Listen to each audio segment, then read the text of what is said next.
As-tu déjà vécu ce genre de situation? Tu es fatigué, épuisé, sans raison apparente. Les médecins font des examens, mais rien n'est clair. Tu changes de régime, tu fais du sport, tu prends des vitamines, tu pries même. Et pourtant, à l'intérieur de toi, quelque chose ne va pas. Ton corps te parle, mais tu n'entends pas. Ou plutôt, ce n'est pas ton corps qui te parle, c'est ton esprit qui crie. Ce soir, je suis venu avec un message pour celui ou celle qui pleure en silence, pour celui ou celle qui souffre sans explication, pour celui ou celle qui a tout essayé, sauf la vérité spirituelle. Bienvenue dans le jour 10 de ce séminaire bouleversant, délivré du mauvais œil. Ce soir, on entre dans un terrain sacrilège, mais nécessaire, la maladie d'origine spirituelle. Oui, j'ai dit sacrilège, car pour certains, c'est un tabou, pour d'autres, un blasphème. Mais pour Dieu, c'est une réalité qu'il a déjà exposée dans sa parole. Première partie.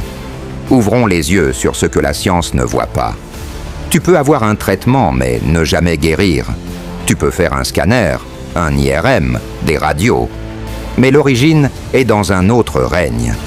Là où les médecins parlent de fatigue chronique, Dieu voit un regard maudit. Là où on te parle de maladie génétique, Dieu te parle de transmission de liens de sang. Marc 5, 25, 26 nous présente une femme malade depuis 12 ans. 12 longues années de douleur, de traitement, de diagnostic, de prière, sans solution.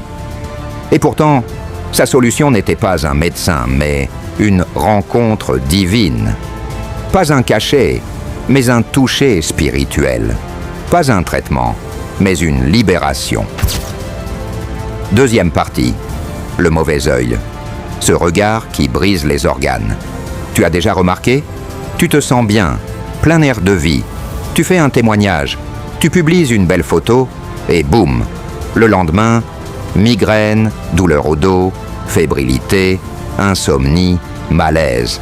Ce n'est pas une coïncidence, c'est un regard rempli de venin, un regard qui dit « Pourquoi pas moi ?» Certains ne veulent pas ta mort. Ils veulent juste que tu ne sois jamais totalement en paix.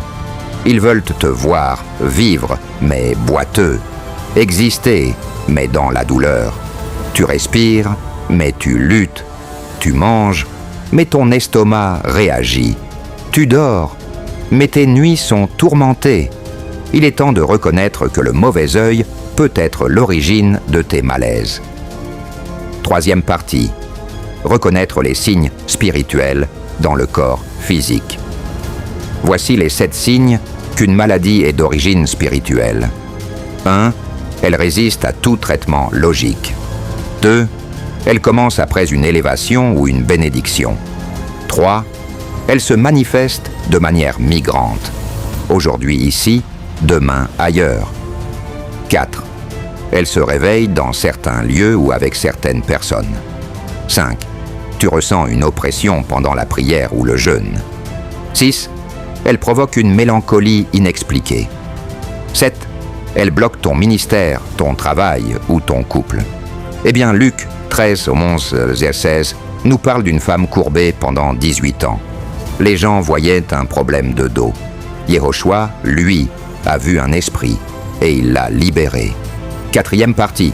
Comment se délivrer de la maladie d'origine occulte? Voici les 4 étapes clés. 1. Déclare la guerre à tes propres paroles.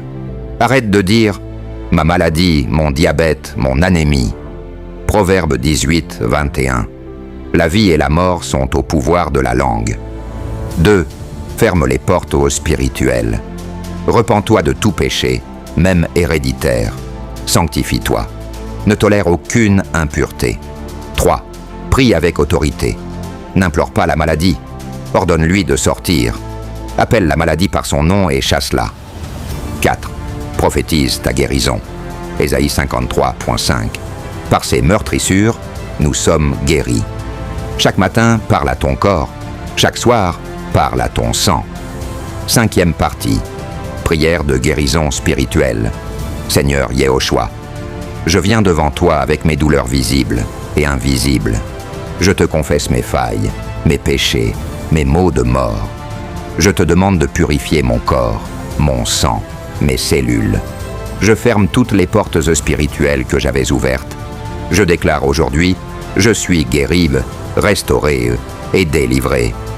Par ton sang, je suis nettoyé. Par ta parole, je suis relevé. Par ton esprit, je suis régénéré. Au nom puissant de Yehoshua HaMashiach. Amen. 6e partie. Conclusion. Tu ne vas pas mourir comme ça. Tu n'as pas été sauvé pour souffrir. Tu n'as pas été élu pour être faible. Tu es le temple du Dieu vivant, pas un hôpital mobile. Il est temps de réclamer ta santé. Il est temps de déclarer « Je ne suis plus la victime d'un mauvais œil. Je ne suis plus malade. Je suis vivant. » Et alors, abonne-toi à toutes nos plateformes pour suivre les autres enseignements. YouTube, Fondation Yehoshua, TikTok, Instagram, Facebook. Pasteur Josué Bakatumana. Prochain thème, jour 11, quand le mauvais œil s'attaque aux enfants et aux familles. Samedi prochain à 20h30. Prépare-toi, la révolution spirituelle continue. Merci bien de me suivre. Que le ciel te soit favorable. Sois très béni.